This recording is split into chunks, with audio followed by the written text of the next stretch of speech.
morning, everyone, and thank you very much for joining us at the Floral Tribute commemorating the 94th birthday of the anniversary of the birthday anniversary of the Most Honourable Edward Phillip George Seaga, Jamaica's 5th Prime Minister.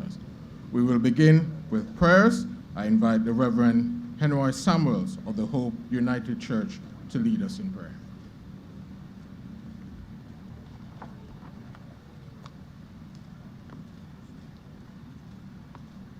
My sisters and brothers, I invite you to let us bow our hearts in prayer. Let us pray. God of all grace, we thank you that you sent your Son Jesus to break the power of death and bring life and immortality to light through the gospel. He shared our life, took upon himself our death, and opened the kingdom of heaven to all believers. Look not on us, but on us as found in him, and bring us safely through the judgment to the joy and peace of your presence. Eternal God, you hold all souls in life. We praise you for those who have shared this earthly life with us and have entered into eternal life with you. Especially, we thank you at this time for the Most Honourable Edward Phillip George Seaga, for all that made him special and all you gave him and accomplished in him, and all that he meant to those who knew and loved him. Remember with gratitude his particular gifts and qualities, and the unselfish and dedicated and committed ways in which he used these gifts and abilities to serve this nation. We thank you for the legacies he left behind.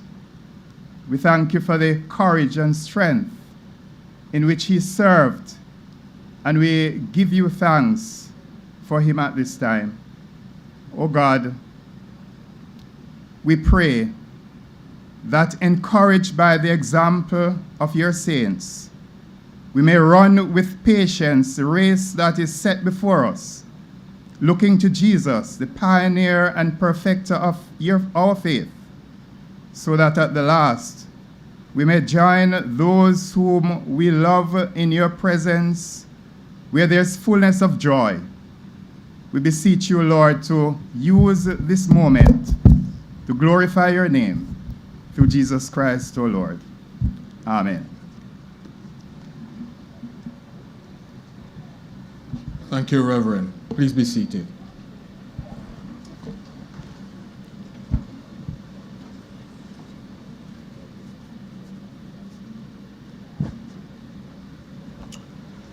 The great communicator once said, "We're here to honor one of the foremost statesmen in our hemisphere, and certainly our good friend and my good friend, the Prime Minister, Edward Seaga of Jamaica."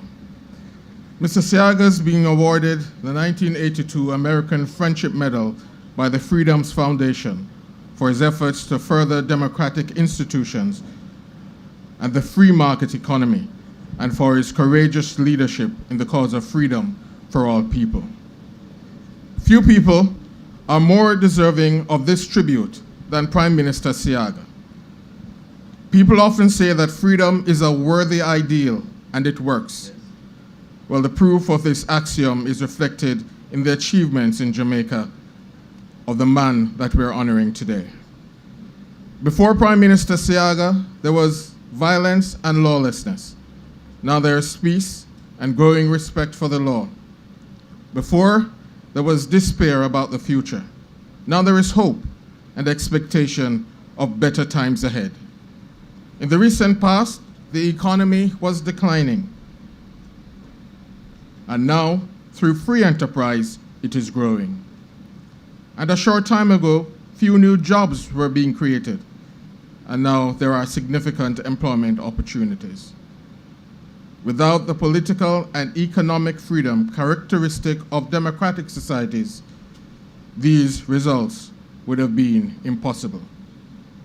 In giving this prestigious award to Prime Minister Seaga, the Freedoms Foundation is recognizing a true friend of people everywhere who desire a better life through freedom and economic opportunity. Those words were spoken by Ronald Reagan, the 40th President of the United States, about Jamaica's 5th Prime Minister in February 1983. Ladies and gentlemen, I now invite Overseer Kamisha Morgan to bring tribute in music. She'll be performing I Am Soldier of the Cross. Laquan Brown will accompany Overseer Morgan.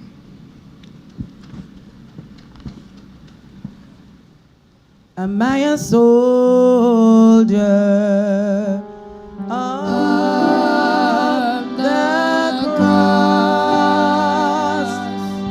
A follower of the Lamb, and shall I fear to own His cause,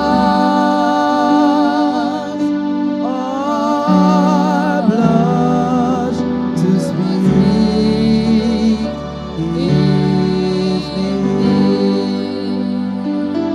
Must I be carried to the skies on floaring beds of peace, while others fight to win the prize and sin through blood is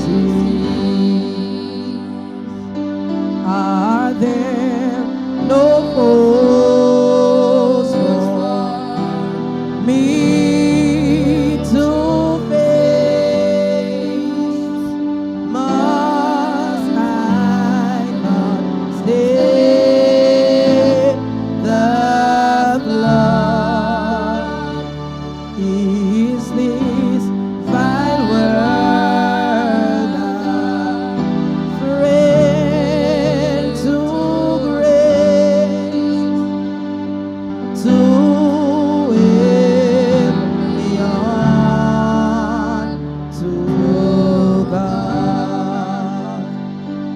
Since I must fight, if I would reign, increase my courage, Lord. I'll bear the toils and endure the pain, supported by God's word. Must I be carried to the sky on florid beds of peace, while others fight to win the prize and sin through blood is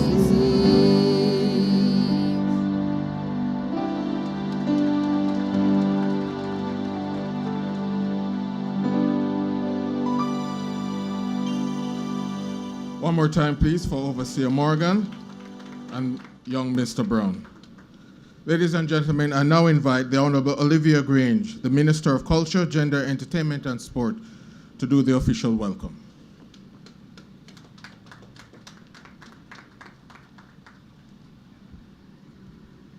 Most Honourable and Holiness Prime Minister, His Worship, the Mayor, Council Norman Scott, Mayor of Spanish Town, representing Mr. Mark Golding, Leader of the Opposition.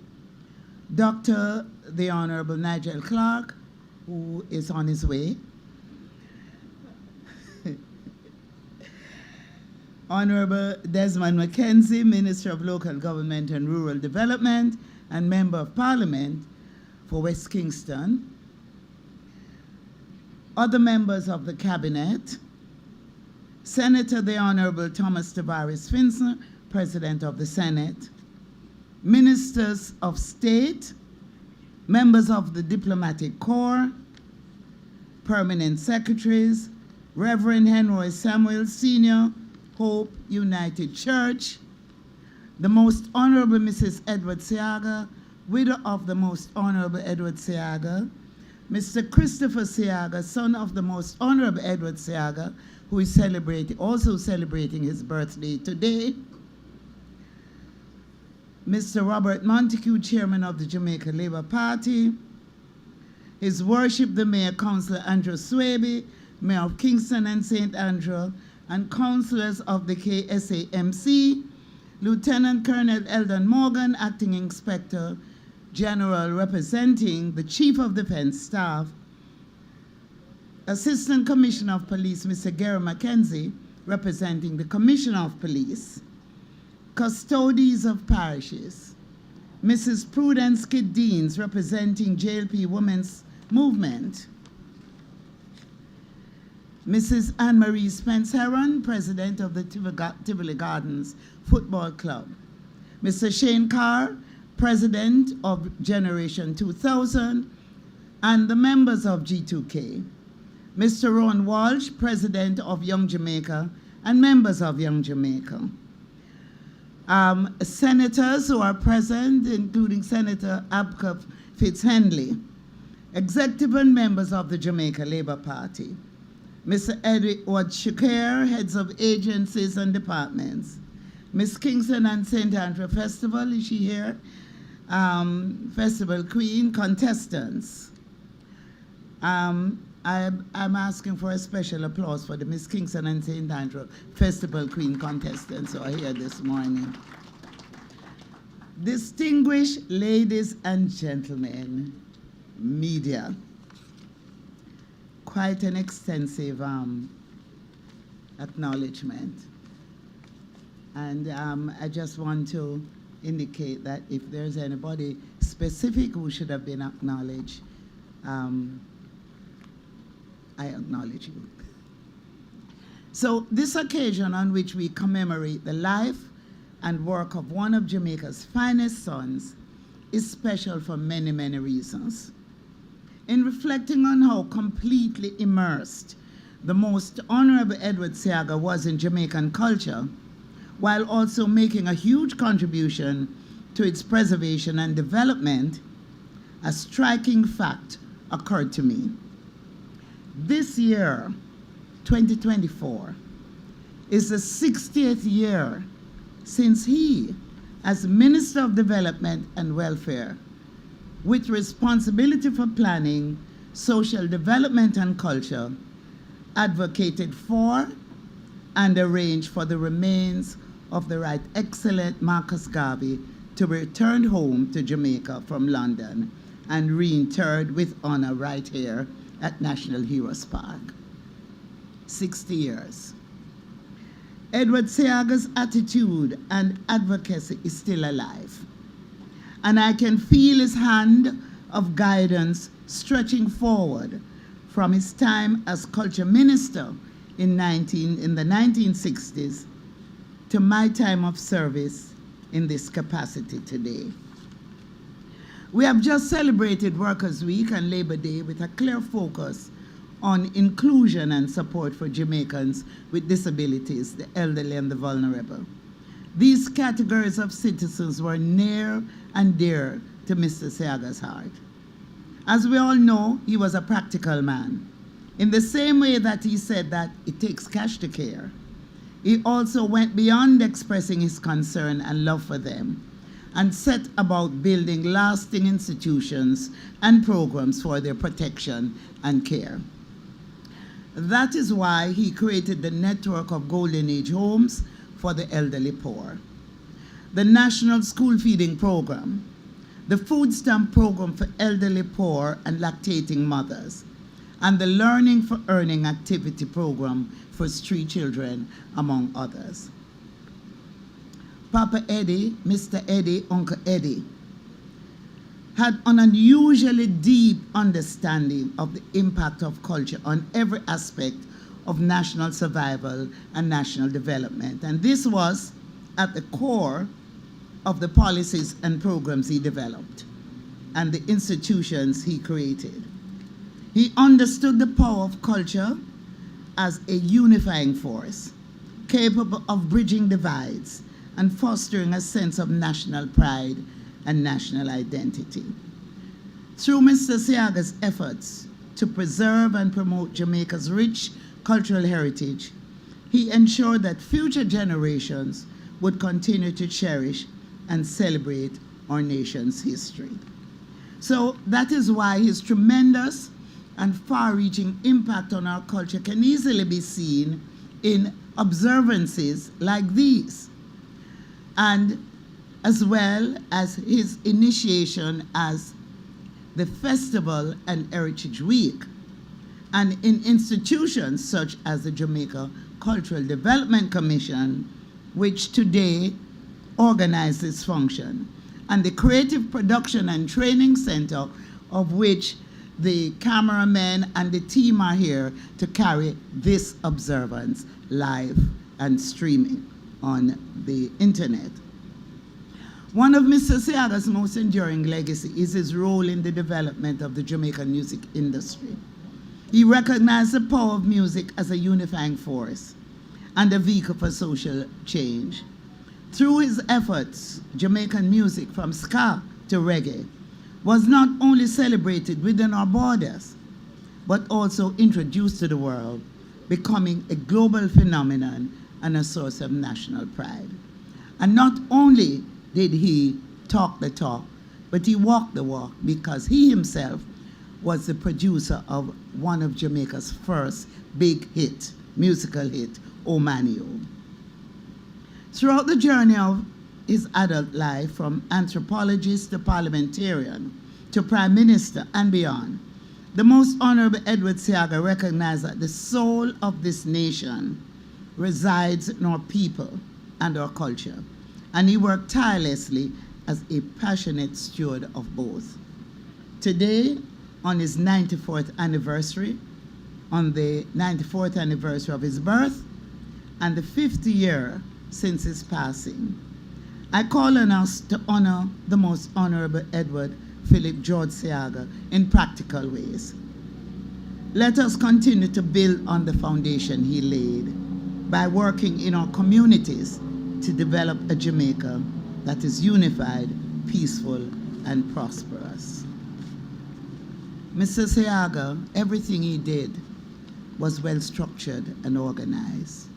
He was no ordinary man, because the day he was born, the actual date, May 28th, is the day that he left this earth. He had everything well structured. I welcome you all to this special time of thanksgiving and memories, with a challenge to serve our fellow citizens that Edward Seaga declared as the purpose of his public life. He declared that this purpose was, and I quote, to help those who could not lift their own burden, the smile of a gleeful child, the hug of an agonized mother, and the tears of appreciation of the elderly poor have been my reward. Thank you, ladies and gentlemen. And I just want to highlight the fact that the cultural item that was performed earlier is a representation of the Revival Church and the Revival Movement, of which Mr. Seaga was dear and close to. And he will be happy today that the religion is also being passed on to the younger generation, as you saw in the performance here this morning. Thank you so much.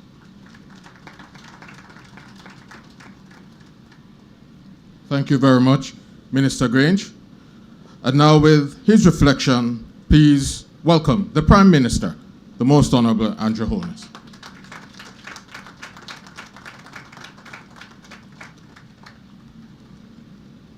As this is a formal event, I will not spare you the salutation.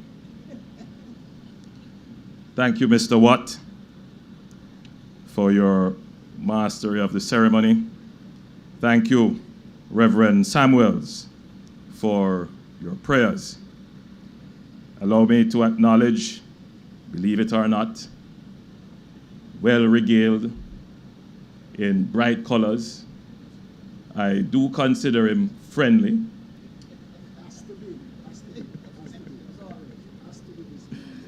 Because he is the mayor of the town in which I was born and grew up. We have some discussions to do. Mayor, His Worship Norman Scott, representing the Leader of the Opposition, the Honourable Olivia Grange, our Minister of Culture, Gender, Entertainment and Sport, members of the Cabinet who are here, President of the Senate, Thomas Tavares Finson, Mrs. Carla Seaga, the Most Honourable, good to see you, and other family members who are here. Happy birthday, Chris. Members of the Diplomatic Corps who are here, thank you for coming. Members of Parliament, His Worship the Mayor, Andrew Swaby, our newly elected Mayor of Kingston and St. Andrew, Mr. Robert Montague, Member of Parliament and Chairman of the Jamaica Labour Party, and the numerous party members who are here, party officials who are here as well. Distinguished ladies and gentlemen, representatives of the media, it is truly a good morning. The Most Honourable Edward Phillip George Seaga, ON, PC, LLD, was born on the 28th day of May, 1930, in Boston, Massachusetts, while his Jamaican parents, Philip George Seaga and Erna Seaga, nee Maxwell, were visiting the United States. He was taken to Jamaica 3 months after his birth. By December of that same year, 1930, he was christened at the Kingston Parish Church. He received his early education in Montego Bay before attending the Wolmer's Boys' School in Kingston. At Wolmer's, he excelled academically and represented the school in cricket, tennis, hockey, swimming, and in those days, they had rifle shooting. Mr. Seaga returned to the United States to pursue higher education at Harvard University, earning a Bachelor's of Arts degree in Social Sciences in 1952, with a focus on sociology and anthropology. Initially, his intention was to become a nuclear scientist. Mr. Seaga switched to social sciences because, in his own words, he said he was impatient and wanted to start using his knowledge immediately to get things done. This revelation by him, in his own words, indicates so well his personality, as he was anxiously wanting to make a positive impact on the lives of our people, our nation, and the world in general. His dedication to understanding and improving the lives of Jamaicans marked the beginning of an extraordinary career. At the age of 22, after completing his college education, he renounced his United States citizenship becoming a full-fledged Jamaican citizen. He shared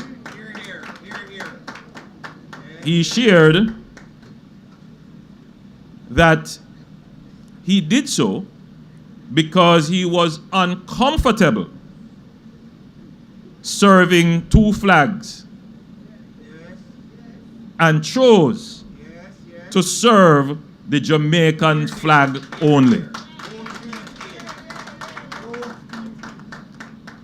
This was even before Jamaica became independent, and therefore even before the Jamaican Constitution was in place.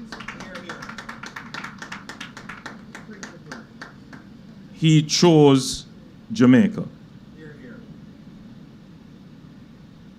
Born elsewhere, could have lived elsewhere, but he decided to choose Jamaica. As I reflected on the life and work of Edward Phillip George Seaga, I noted that he touched so many facets of life in Jamaica and made a profound and positive impact on our people and nation. This man, who was a social, we like to call him a social engineer, but that is because he studied anthropology. But he was a reformer. He was a sociologist and a public administrator. He was a legislator. He believed in reforming and engineering the society through laws. He was a visionary. He was a politician. But he was also a scholar. He published many academic works. Now, what aspects of this multifaceted life and career should I focus on this morning? Well, Minister Grange dealt with the culture part. I'm not certain if Minister Mackenzie will speak. He will deal with the politician and maybe the constituency. So I'm going to deal with his social engineering. I'm going to focus on Mr. Seaga as the visionary builder of institutions. He was an institutionalist. And when we focus on that, you will realize that he is the undisputed builder of the foundation of this country.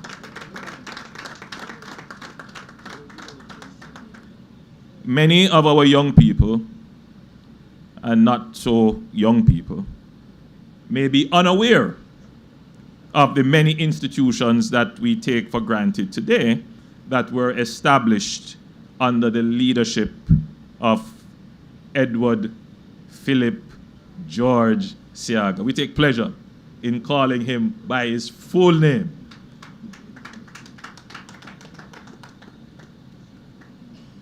Due to his vision and foresight, many institutions were created. And this morning, I will mention a few, some by name and the year established, and others I will spend a bit more time on to give you some details and context. In 1967, the Jamaica Citizens Bank, the first majority-owned commercial bank. I'm surveying the audience, and I would say about 70% of the audience don't know about Citizens Bank.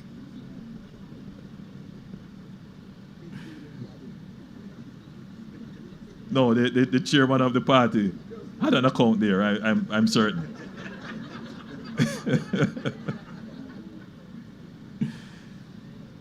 The Jamaica Stock Exchange. Everybody here knows about the Jamaica Stock Exchange. The Jamaica Unit Trust.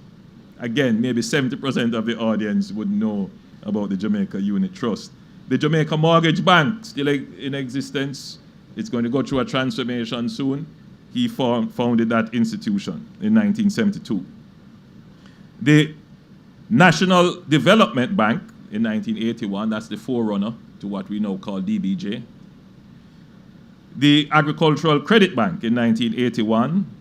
In 1986, the Jamaica Export-Import Bank, that is the Exim Bank, still exists. JAMPRO, formerly known as JNIP, Mr. Seaga formed that in 1987. The Students' Loan Bureau, Mr. Seaga was instrumental in that development. Now, it was under his administration in the 1980s that the income and corporate tax system was reformed and modernized to make it more efficient and equitable. He introduced modern computerized technology, and he introduced the TRN. He started the development of the work towards the TRN. In addition, the indirect tax system was overhauled by combining a number of taxes into a single general consumption tax. He made the tax system far more efficient and equitable. In 1968, Mr. Seaga established the Urban Development Corporation, which was not only used to modernize the Kingston and Montego Bay waterfront, but it ensured the development of Jamaica's tourism potential by developing towns like Ocho Rios and Negril, and by building out the touristic infrastructure, developed many of the beaches and the hotels that are still in existence today. In 1969, Mr. Seaga led a program of Jamaicanization, under which there was the transfer of businesses from full foreign ownership to majority Jamaican ownership. This affected the banks, insurance companies, and utility companies. In 1992, he advocated for the establishment of the Office of the Public Defender. At the time, it was called the Advocate General. And in 1993, he initiated a rewrite of the human rights section of the Constitution to provide for a Charter of Fundamental Rights and Freedoms. Edward Phillip George Seaga was, as I've said, a social engineer, but he had a love, indeed a bias towards creating programs for the youth, for our young people of the country. And he did so via the creation and implementation of the 100 Villages Community Development Program. And as I look at the audience, I would say maybe 70% of the audience again, or probably 85% of the audience would not know about that program. And this program, this 100 Villages program, this is where he went around the country, both in rural and urban areas, establishing youth centers to get our young people socialized, get them skills, and to get them to understand what it means to be Jamaican. So it was kind of a forerunner to the National Youth Service. However, ladies and gentlemen, I must say that his pride and joy was the creation of the Heart Trust and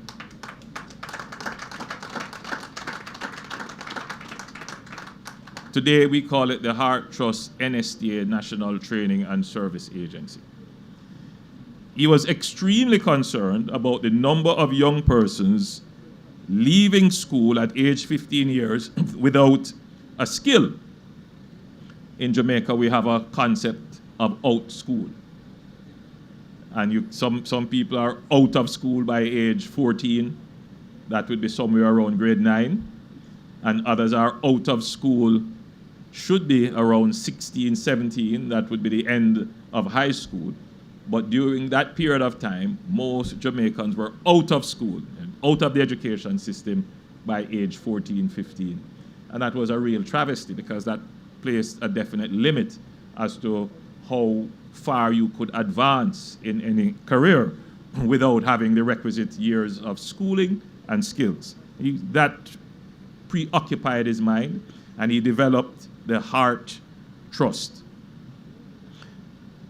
He was particularly concerned about our young men, and for good reason. So Heart was conceptualized to train our young people who were out of school, to give them a skill, a technical vocational skill, and to develop a program of apprenticeship. There was an Apprenticeship Act existing, and so Heart was formed and it subsumed the responsibility of apprenticeship. So Heart did training and apprenticeship. So today, Heart stands as probably one of his most enduring legacies.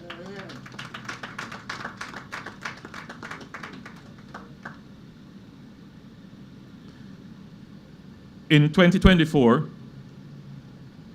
even though Jamaica now has the lowest unemployment rate in our history, yes, Heart still has an important role to play.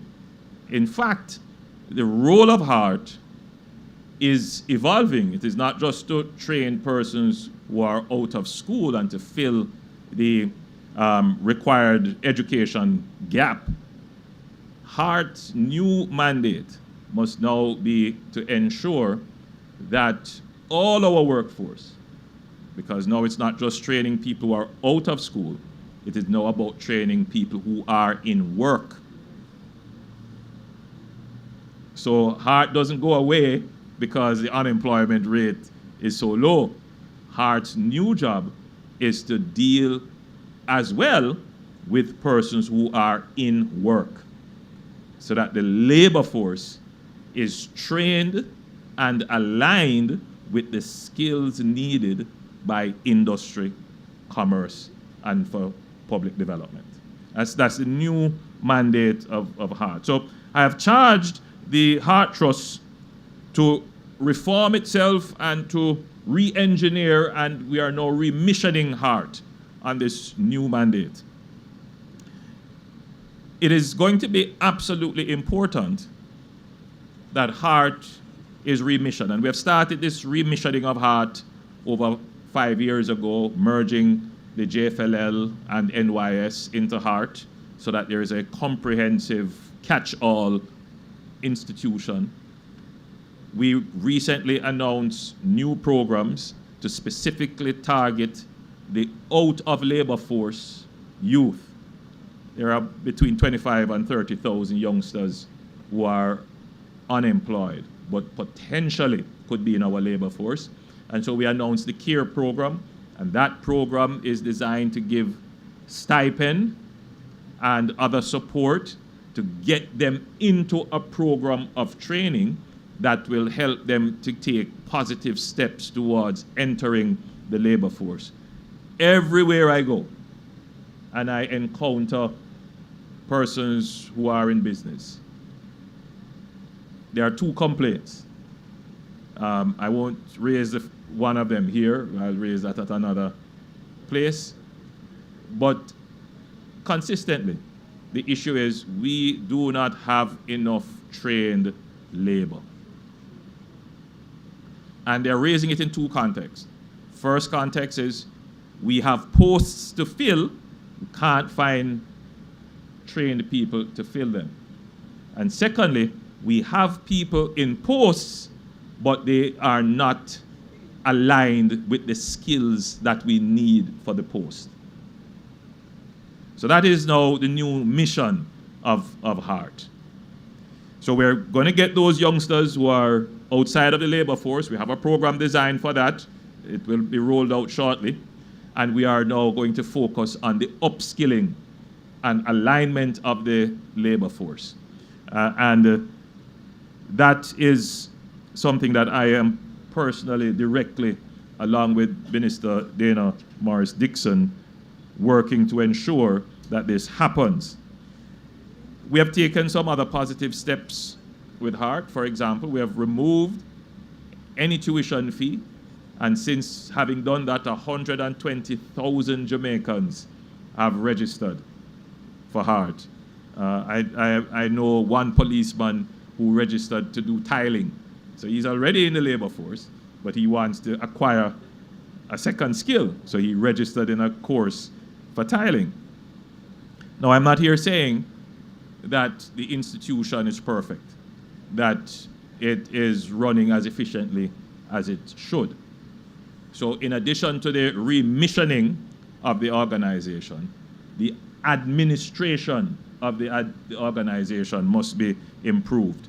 And that is also something that we are going to work on. We intend to ensure that Heart remains a worthy legacy of Edward Phillip George Seaga.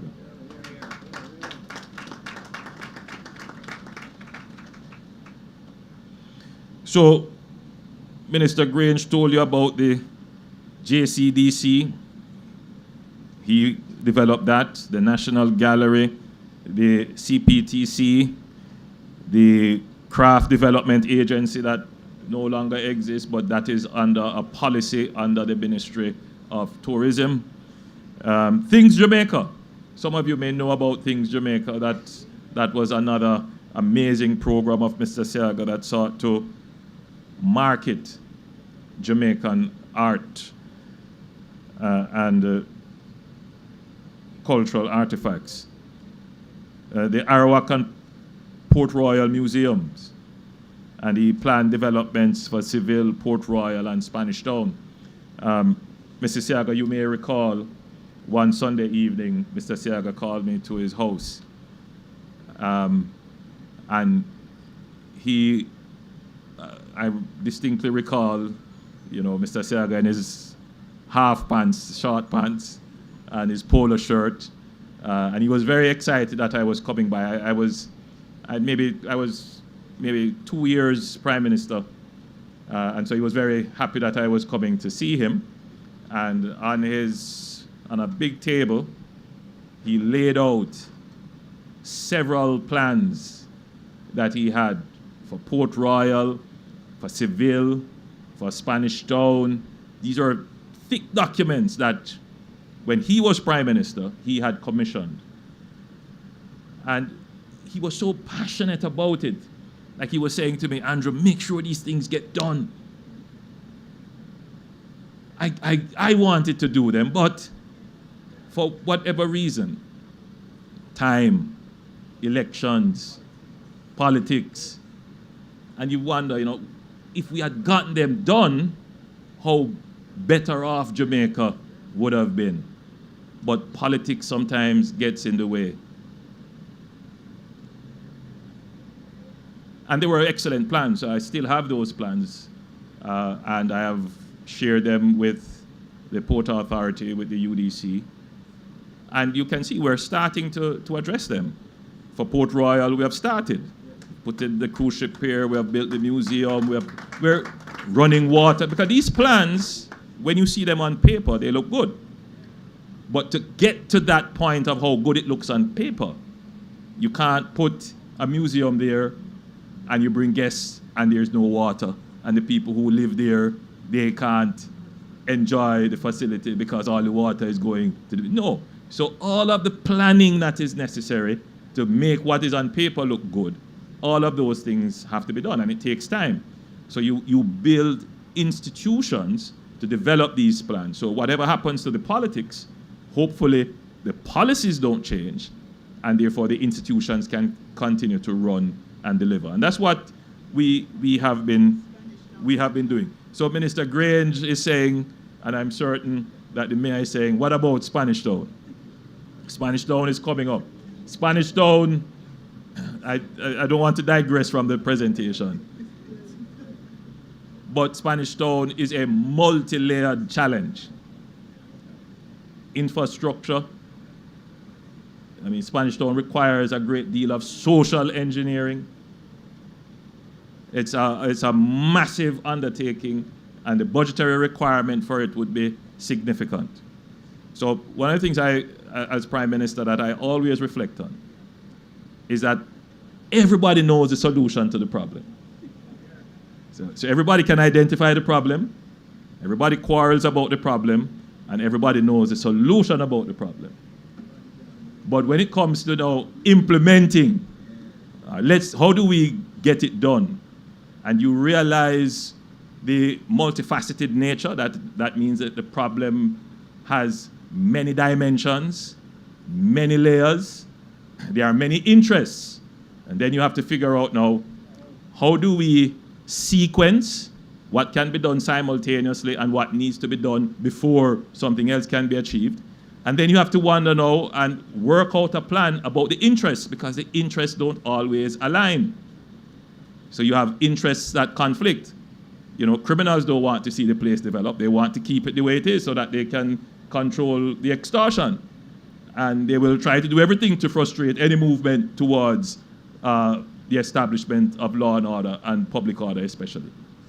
You know, vendors may have a particular interest, and we have to then go and engage them to say, here is how we can deal with your commerce in another way that does not affect your income and your livelihood. And that requires significant social engineering. So it is not that we're not doing anything about the problem, but you may not see or appreciate at the moment the preparatory work that is necessary in order to get to the point where you can actually feel a transformation taking place. So for Spanish Town, for example, we have made a massive budgetary allocation in health, in repairing a critical institution of that town and of that region, the Spanish Town Hospital. And not just the hospital, we're also investing in a clinic. So the first line of effort, the first intervention into Spanish Town is through health.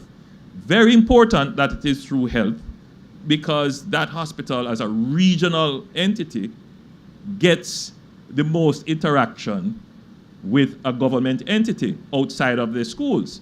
Now, if you can improve the interaction with the government through health, then you can start an engagement. People can buy into this, and then they become defenders of the other interventions that will come. So we have to do the hospital, then we start to do the communities around the hospital.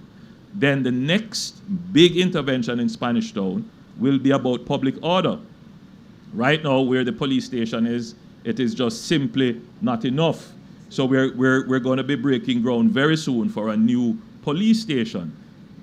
The police is another source of interaction with the people and the state. So we have to improve that level of interaction, build the community support, and then we have a target for schools in Spanish Town. So there is a well-laid plan, but you're not going to feel it immediately because these things take a lot of time to get done. But what you can be assured of is that your government is working, regardless of the narratives you hear, the criticisms, the false rumors, the distraction.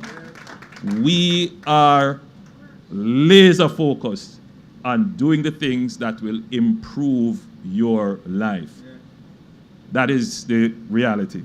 So, as I close, you know, I would go through so many things. I should say that, you know, Edward Seaga was a nationalist without apology, but he was also an internationalist. He organized and was the first chairman of the Caribbean Democratic Union, which is a regional grouping of center-right political parties, of which I am now the chairman. On the global stage, he played an active role in the United Nations and its affiliated agencies. In fact, a proposal he made to set up a World Culture Bank was adopted by UNESCO, which is a big thing now. UNDP also adopted his proposal for the creation of a manpower bank. His global reach saw him serving as governor of the International Monetary Fund, the World Bank, and the Inter-American Development Bank, and the Caribbean Development Bank. And as I mentioned before, you know, there is so much that can be said about Edward Seaga. He conceptualized and established so many institutions and programs that made such a huge positive impact on the development of our people and country. And what I have mentioned, ladies and gentlemen, is only the tip of the iceberg. Dr. Martin Luther King said, the difference between a dreamer and a visionary is that the dreamer has his eyes closed and the visionary has his eyes open. So you know that Mr. Seaga would have had dreams like all of us. But he is a visionary. He opened his eyes and tried to get the things done. There are a lot of dreamers, people who just talk. But when you look at what they have achieved, they don't have a record.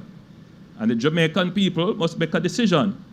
Will you have dreamers lead you, or will you have visionaries lead you?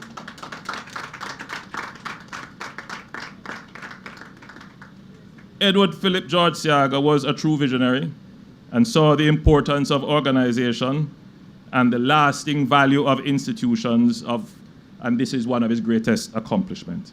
His contribution to Jamaica is immeasurable. He was also a very good orator, and at times he would combine dry wit, sarcasm, and humor, which made him a formidable opponent in parliamentary debates. Edward Phillip George Seaga was an extraordinary man. He made huge sacrifices to serve the Jamaican people and his country that he loved with all his heart and every fiber of his being. He unhesitatingly chose Jamaica. It is incumbent on all of us to work ceaselessly and with determination to fulfill his vision, which is our vision, for a peaceful, productive, and prosperous Jamaica. We choose Jamaica.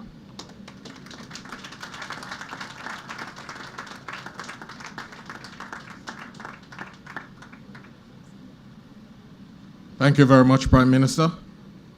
And now it's time for the laying of the floral tributes. Dwight Richards will play during the laying of the floral tributes. And the first tribute will be laid by the Most Honourable Andrew Holness, the Prime Minister.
Thank you, Prime Minister.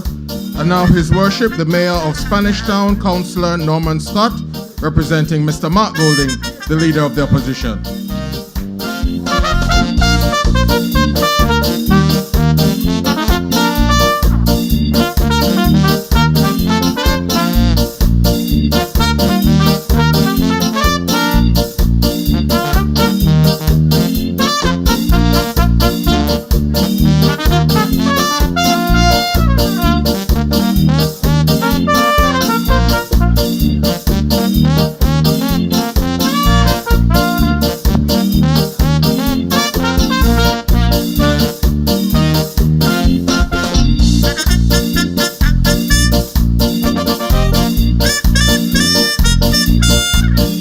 Mr. Scott. And now I invite the Most Honourable Mrs. Edward Seaga, the widow of the Most Honourable Edward Phillip George Seaga.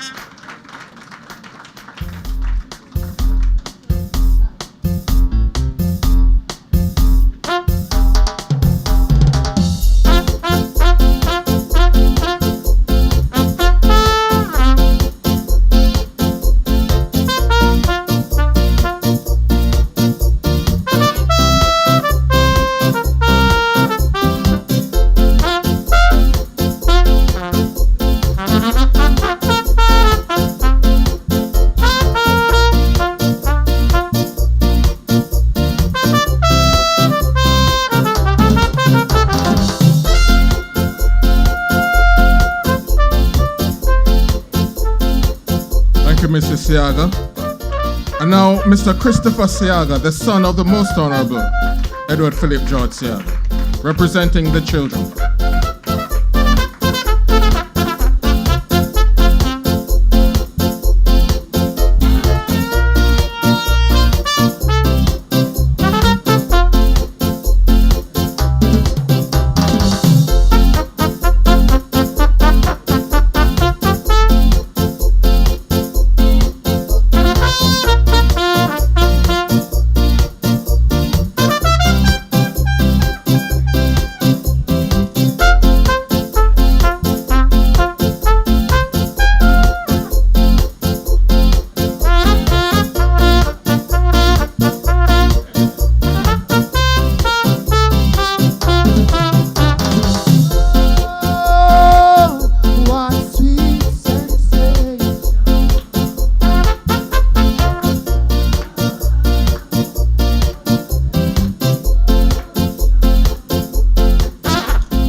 Don't stop on my account.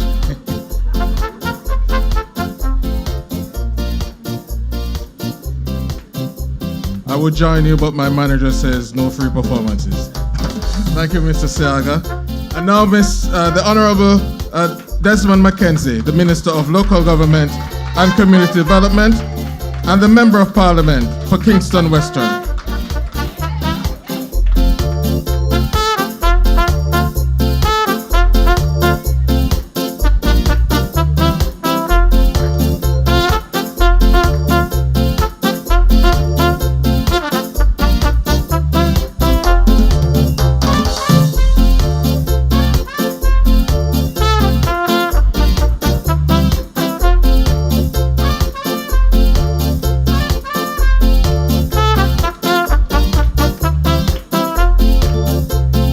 Know that now I understand.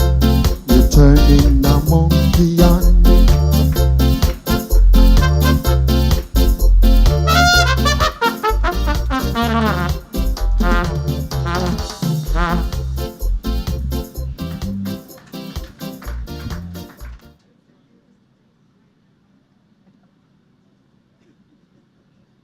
I thought I was finished.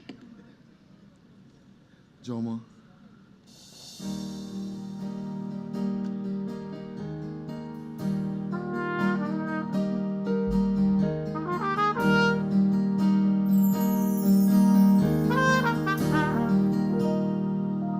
I love you, Lord, for your mercy never fails me, and all my days I've been held in your hands. From the moment that I wake up, before I lay my head, for I will sing of the goodness of God. Let's give thanks for Mrs. Seaga. Help me sing. Oh, yeah. All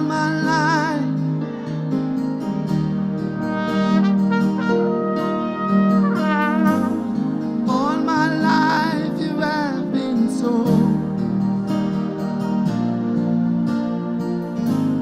With every breath that I am able, for I will sing of the goodness of God.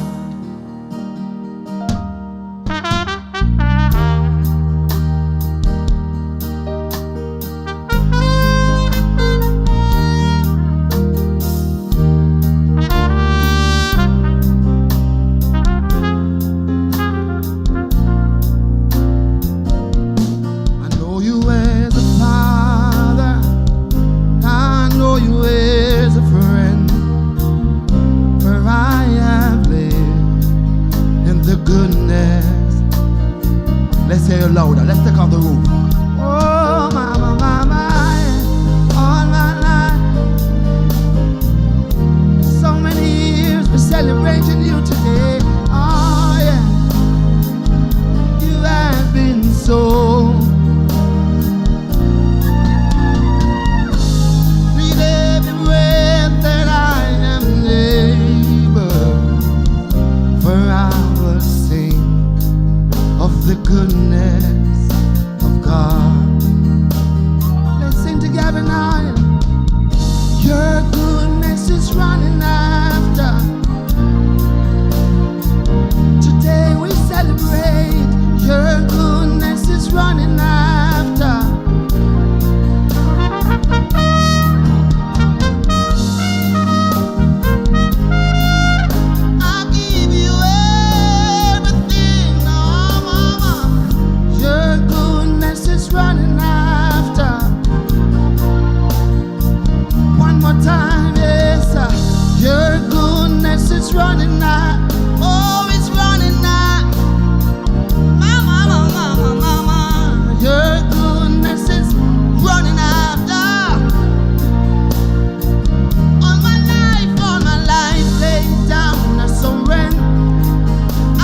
celebrate you today, sir. And we give God praise.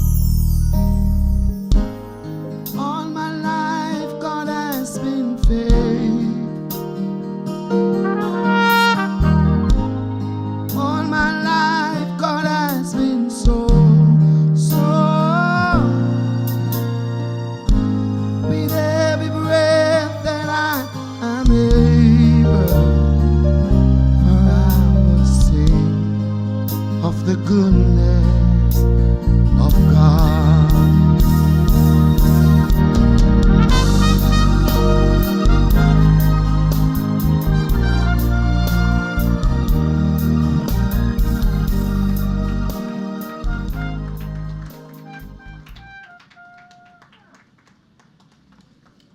Thank you, Dwight Richards. And now continuing the Floral Tribute, we invite Mr. Robert Montague, the chairman of the Jamaica Labour Party.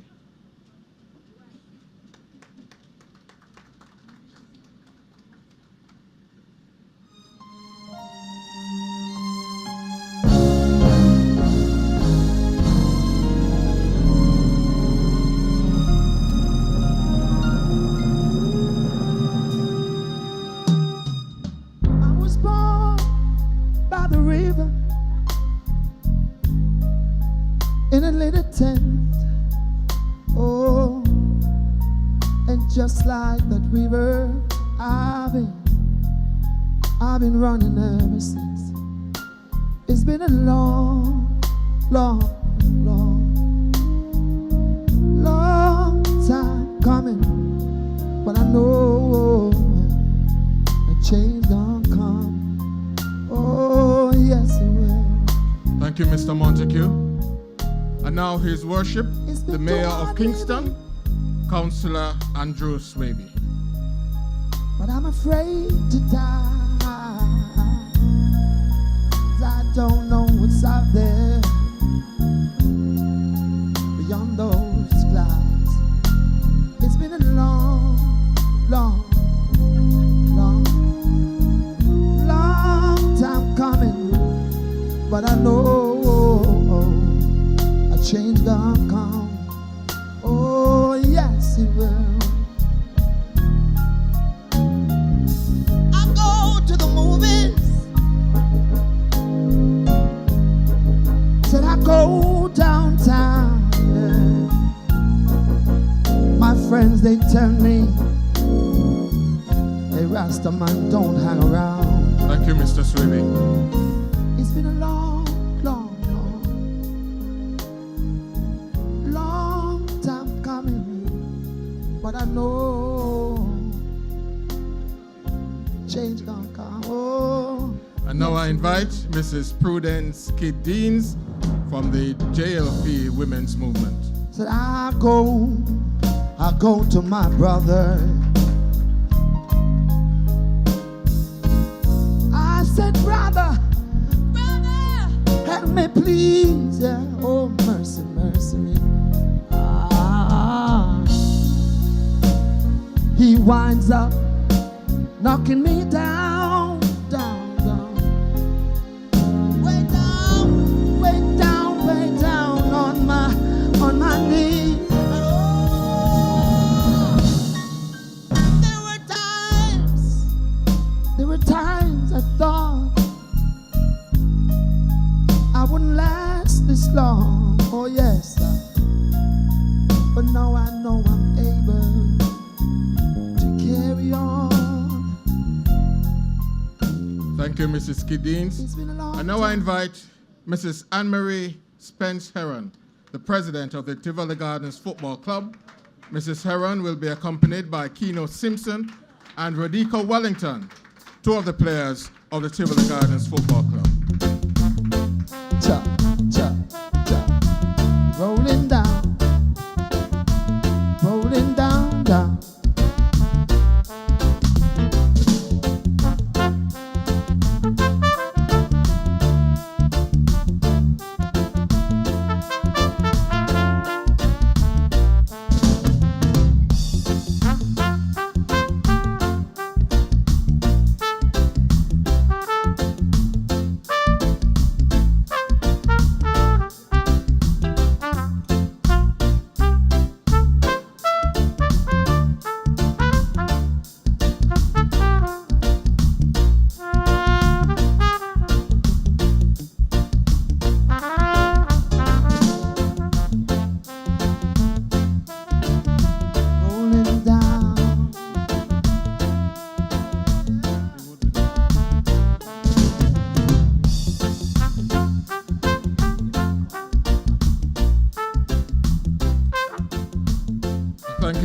Mrs. Heron. And I now invite Mr. Shane Carr, the president of Generation 2000.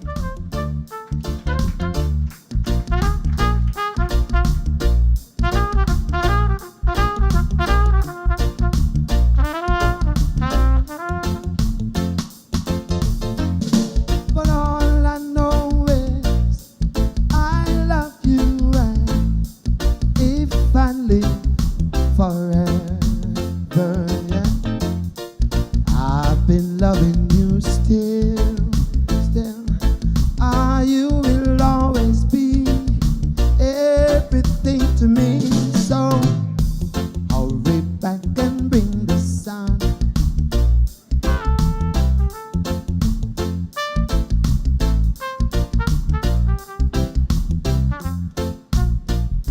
Thank you, Mr. Carr. I now invite Dr. the Honourable Nigel Clark, the Minister of Finance and the Public Service, a Member of Parliament for St. Andrew Northwestern.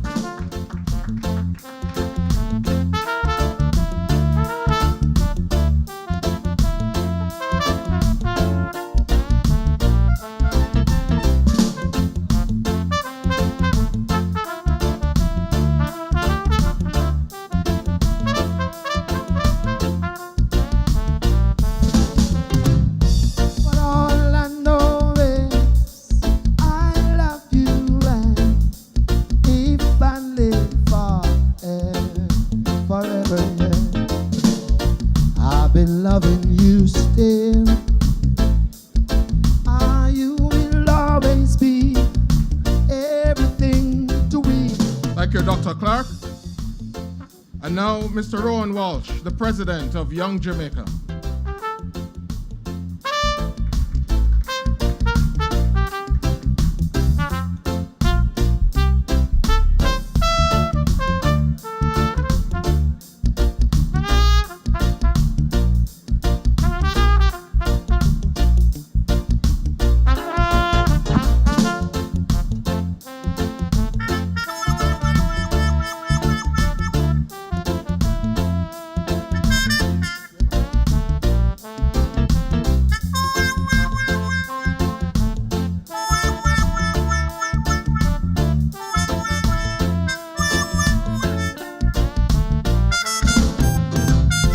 Thank you very much, Mr. Walsh.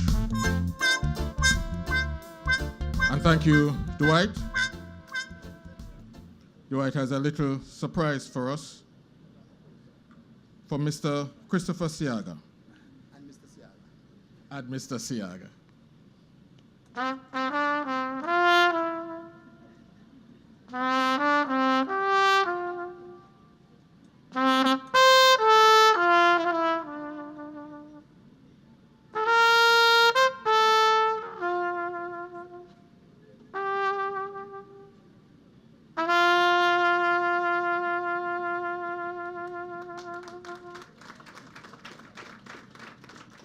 Thank you, Dwight Richards. Ladies and gentlemen, a tribute now from West Kingston to be given by the Honourable Desmond Mackenzie, the Minister of Local Government and Community Development and the Member of Parliament for West Kingston. Thank you, Mr. Masters of Ceremonies. Most Honorable Prime Minister, other colleague, cabinet ministers, senators, members of the Jamaica Labour Party, His Worship the Mayor, both mayors, Swaby and Scott, my mother, Mrs. Carla Seaga, my brother, Chris Seaga. Distinguished ladies and gentlemen, good morning. Today is a very special day because later on this afternoon I'll be making my 15th sectorial presentation as the Member of Parliament for West Kingston.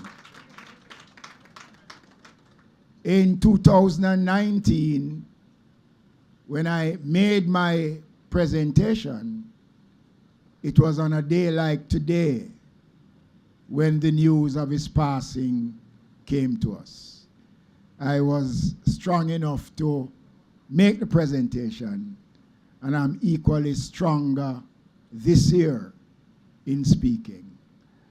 West Kingston continues to cherish the memory of what we considered easily the greatest political representative that this hemisphere have seen in the last 100 years, in the most Honourable Edward Phillip George Seaga. It goes without question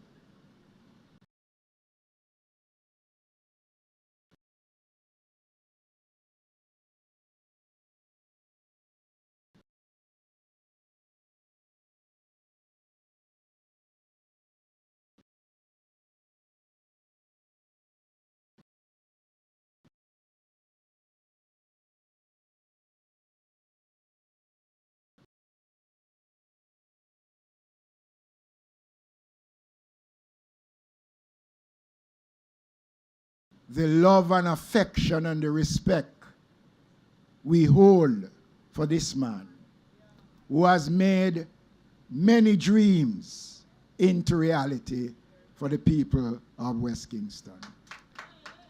Today, as we remember him with great humility, I urge Jamaicans to look at the life and the work of Edward Seaga, the things that he did for the people of West Kingston. And let us try to replicate a lot of what he stood for.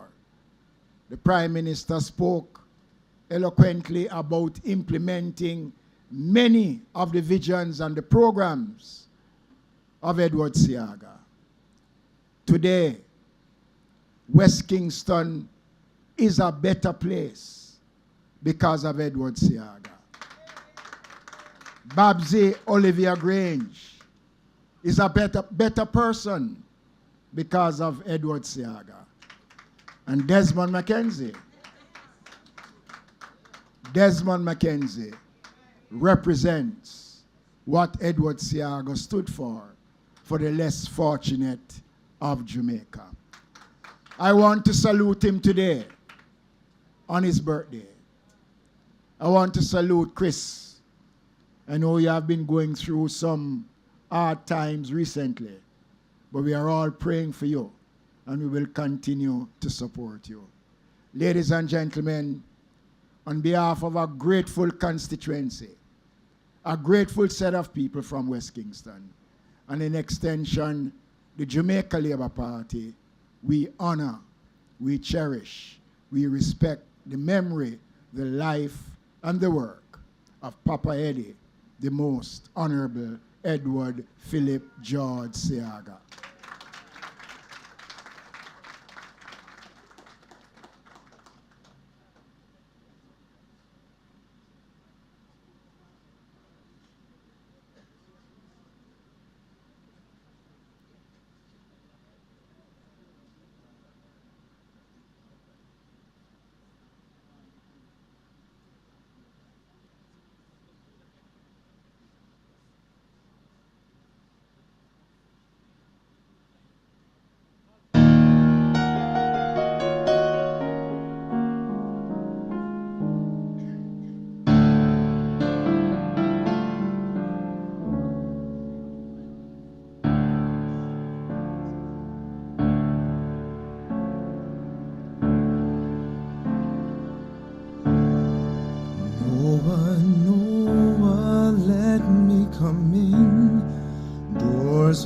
Fastened and the windows pinned. Keep your hand on that plow. Hold on. Noah said you done lost your track. Can't plow straight and keep a looking back. Keep your hand on that plow and hold on. Hold on.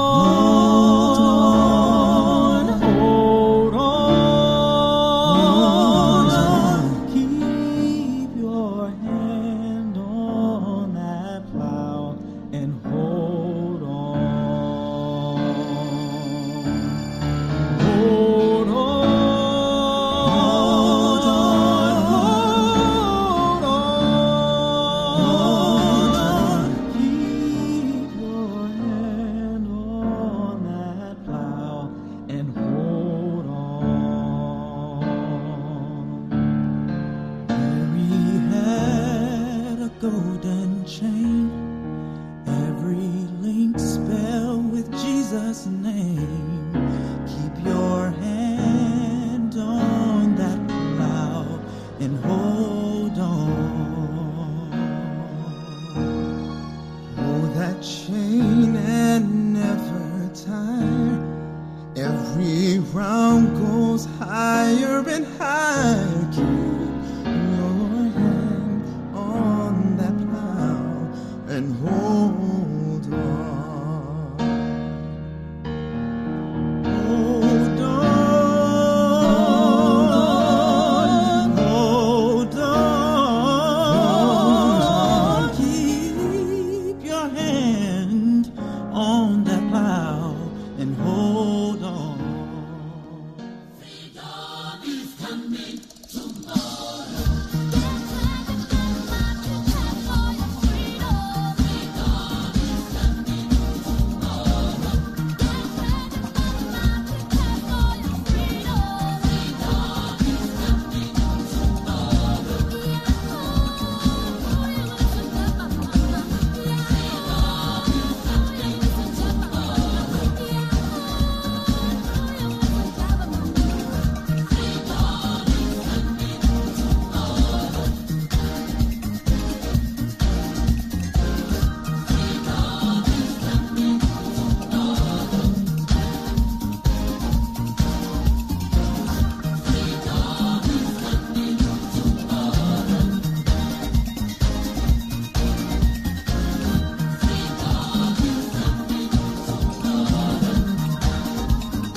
Dance troupe. Ladies and gentlemen, I invite you to stand for a moment of silence.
Thank you, ladies and gentlemen. Please be seated. It's left for me, on behalf of the Ministry of Culture, Gender, Entertainment and Sport and the production team of the Jamaica Cultural Development Commission, to thank the following people for their support and for making this event possible. All the tribute layers, all performers, the Reverend Henry Samuel Sr. for the opening prayer, members of the Jamaica Defense Force and the Jamaica Constabulary Force, the Chancery and Protocol Division and the Office of the Prime Minister, and the Protocol Department of the Ministry of Foreign Affairs and Foreign Trade, the Creative Production and Training Center, Medicare Ambulance, the Jamaica National Heritage Trust, members of staff of the National Heroes Park, members of the media, Gorgeous Flowers, the florist, and all other supporting team members. Thank you all for joining us in the celebration of the life and the works of the Most Honourable Edward Phillip George Seaga, Jamaica's 5th Prime Minister. May I ask you to stand and we all sing the national anthem of Jamaica.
Thank you very much, ladies and gentlemen. Have a great day.